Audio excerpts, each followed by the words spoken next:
evening and welcome to our parent information session, Learn Math Online While Having Fun. I'm Danielle Lanou, and with the help of my colleague Nicole Mimpa, tonight we will provide you with a step-by-step tutorial on how to use NetMath at home. We ask that you keep your microphones muted, and you might notice that the chat has been deactivated for now. Don't worry though, at the end we'll have plenty of time to answer any questions you may have. We want to encourage the use of accessibility tools in our video conference to ensure that everyone has unhindered access to the meeting. This is a quick reminder that in Google Meet, you can access the closed captioning feature for this meeting if you wish. Some of you may be able to access the closed captioning by clicking on the CC icon that's next to the raised hand on the bottom of your screen. If you don't have this icon, you can also access closed captioning by pressing the three dots little icon next to the telephone. And you can access it by pressing the settings, going into the settings, and then clicking on closed captioning and turning it on.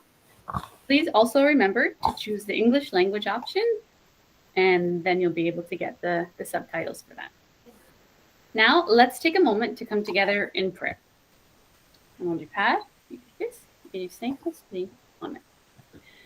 Seigneur Jésus, en tant que parents, nous devons faire face à différents défis tout au long de la vie de nos enfants. Prions pour les mères, prions pour les pères et tous ceux qui guident ces enfants, afin que Dieu les aide et les accompagne dans cette si belle mission qui leur a été confiée. Amen. Père, du Fils, du Saint-Esprit. Amen. And now I'll recite the land acknowledgement.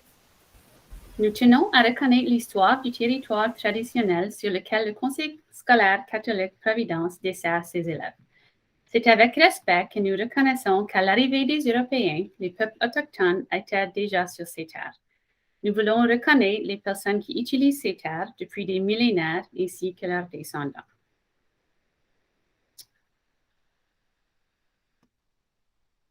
Okay. So let's get started. So what exactly is NetMath?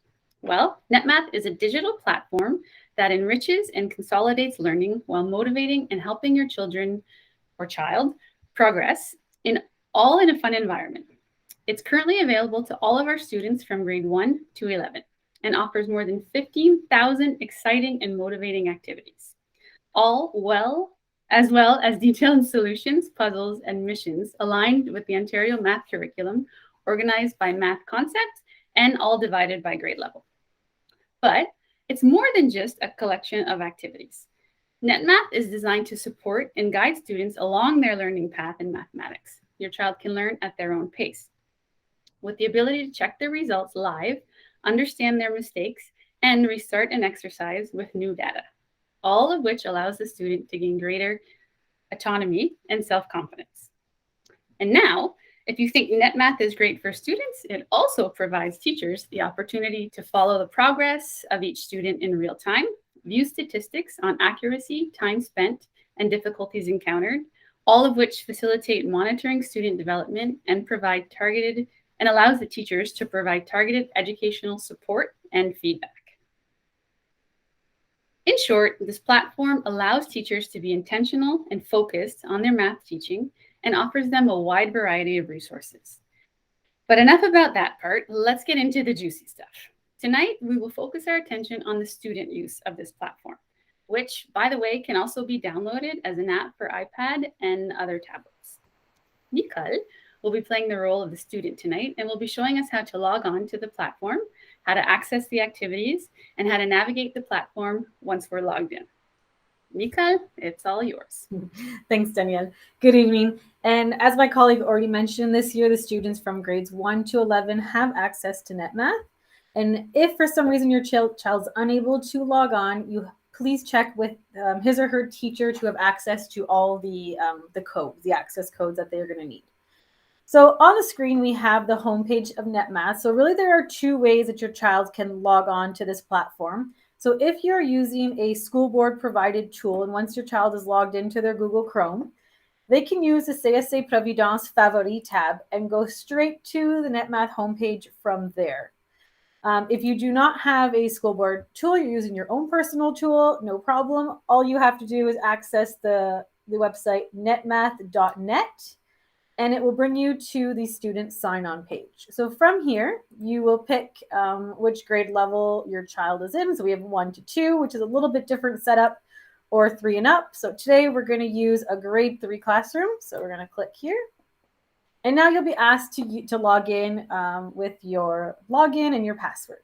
Now, there are 3 different ways really to get access to these passwords and these account details.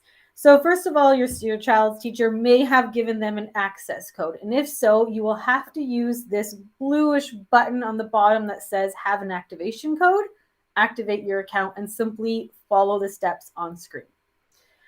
Second, the teacher may have created the class using the children's email address with the CSC Providence email. So they'll have to put in that email and then use the password that they've been provided with. Or the teacher had every kid create their own account with a unique name and password. So here we're just going to use a generic student that has been created for tonight. And we're going to log in and see what it's all about.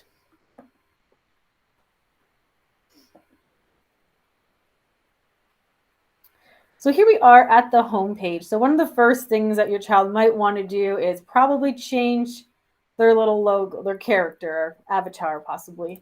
So they can go down here, click on the little person in the corner, come up to the crayon next to the picture, and they can pick the person that they would like to be. Maybe they want to be a pirate today, or maybe they want to be a butterfly, up to them. And they can also change the background if they want to get a little bit more creative. Once again, up to their discretion of how they would like their homepage to look.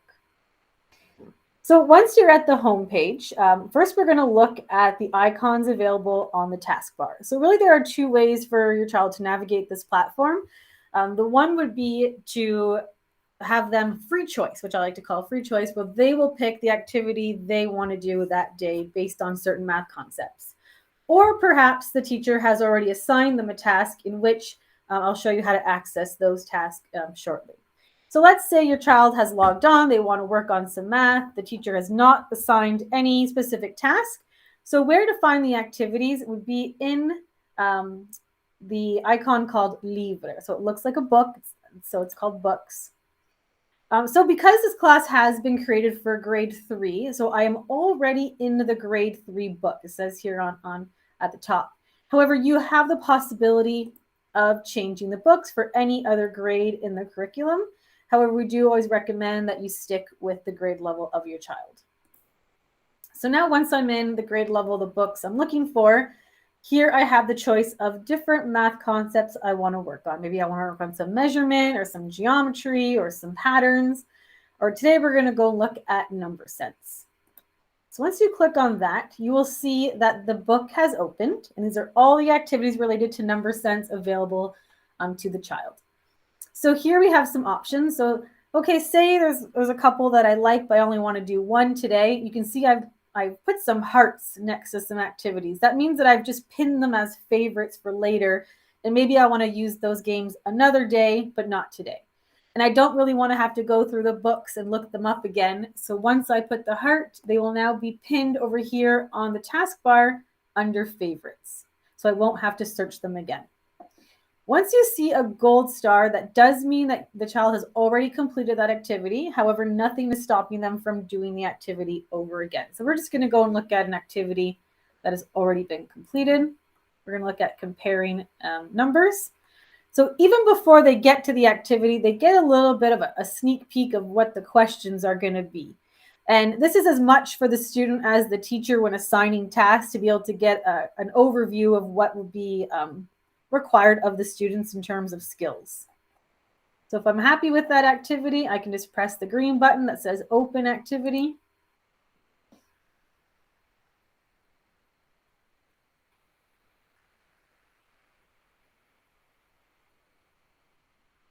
And here we are. So the first thing to notice is at the top, you'll have this little progression bar. So I know that in this book, there are 7 activities to complete it. So it kind of gives you an idea of how many questions you'll be answering in this book. And so now all the child basically has to do is read the question and follow the instructions. So in this particular question, they're asking us to place these numbers in the bottom in ordre croissant, so from smallest to biggest. So all you have to do is take the numbers and slide them into the right spots. So this can be done with the mouse, with the touch screen, or with the touchpad of your laptop as well. So when you think you've got the right answer, just have to click on the check mark, and right away I will know if I have the right answer. And even though I have the right answer, there's also a solution box that will always show up. So it kind of explains the math behind that question. So now if I'm ready to move on, I can go to the next page. So now here they want me to put them from biggest to smallest. Okay, so we're going to go again.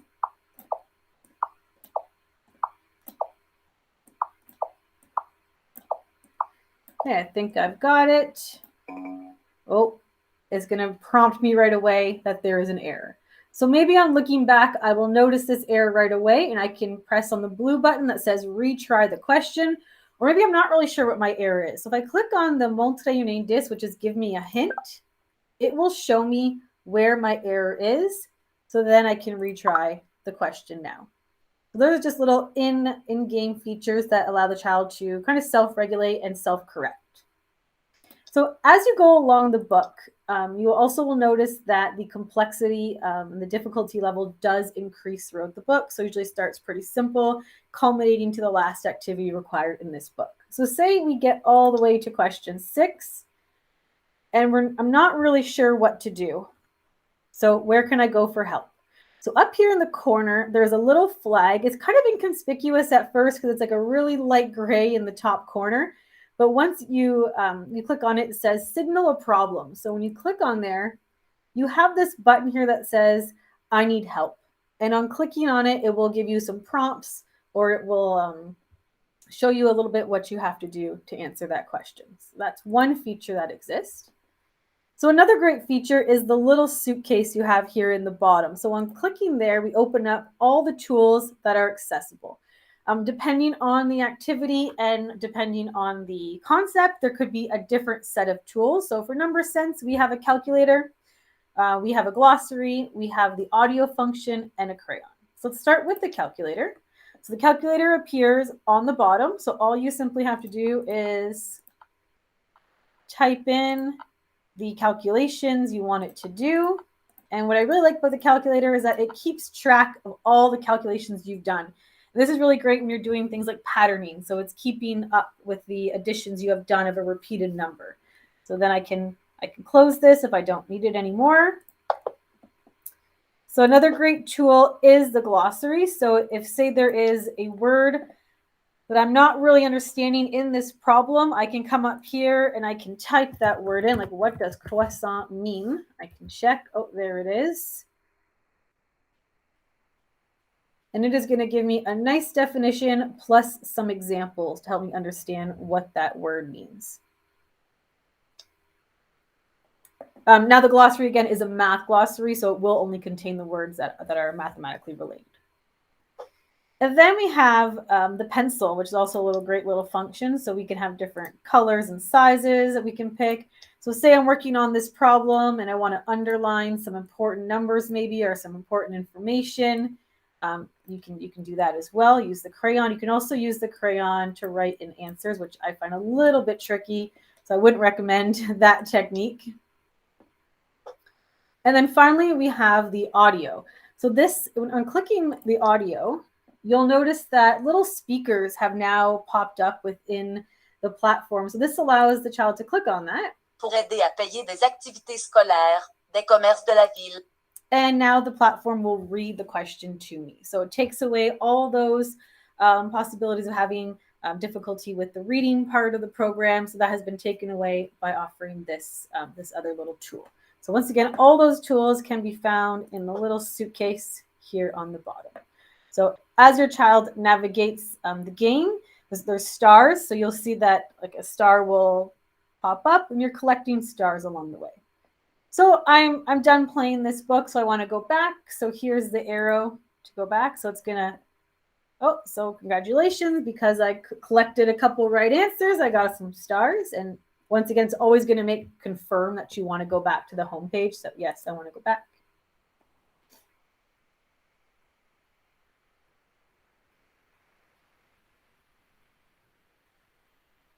Oh, and it looks like someone has sent me a message. So one of the features of Netmath is that the teacher can send messages to their students within the platform, and it will come up as a pop-up as you're seeing on my screen now, and I have to click to acknowledge that I've read it. But say my teacher left me a certain instruction. Oh, what did she say again in that message? The messages aren't erased. They're always saved down here on the taskbar under messages. So any messages that I receive from my teacher will all be right here. Let's go back to the home page now. Oh, so now that was the first way to access the games, was to search based on a concept that I want to work on today. But as you can see in my home page, I have these 2 white documents that have appeared. Now those are there because my teacher has assigned me those tasks. So maybe they're concepts I need to work on, or we're reviewing that in class. So anything that appears on the home page has been assigned to you. And now all you have to do is simply click on it to access the activity. And once again, the same tools will be there, same functions. It doesn't look any different just because it's assigned by the teacher. It is the same. And say I don't really feel like doing that homework right now, that's fine. However, it will stay on the home page until you complete it. Once you complete it, it will disappear. However, back on the taskbar, we have Activité reçue, which is received activities. It will stay there, and it will tell me the date that I received it. And then Madame can also see the date that I completed it. And the star here will light up once it has been completed. So now if we go into portfolio, which is the last of the taskbars. So here I have a list of all the activities I have completed within the platform and any badges that I might have collected along the way. So now, why do we need these badges and why are we collecting these stars? Well, in the corner here, we have what is called Math Lab. So this is where your child can access different math missions. Now, these missions, I can either go there on my own or they can also be assigned to me by the teacher. But if I go there on my own, I can see that right now they are locked. So these are missions that I access that I can, once I've collected X number of stars. So they're kind of a little bit more reward incentive. They're a little longer and complex in duration and the math being asked, but they're also a really fun component that kids really like. However, because they're more reward based, you can see, okay, I still need, it says 2 more stars before I can even open the first mission. And then more missions will open as I complete them. And then the last 2 elements on the homepage are down here. So we have what is called a lexic, which once again is another glossary of terms. So I can look up basically any word related to math, and it will definitely give me some definitions. It will give me examples. I can also search by theme. This also could be good for parents if you're looking how to really help your child understand certain math concepts. There's a lot of great definitions there.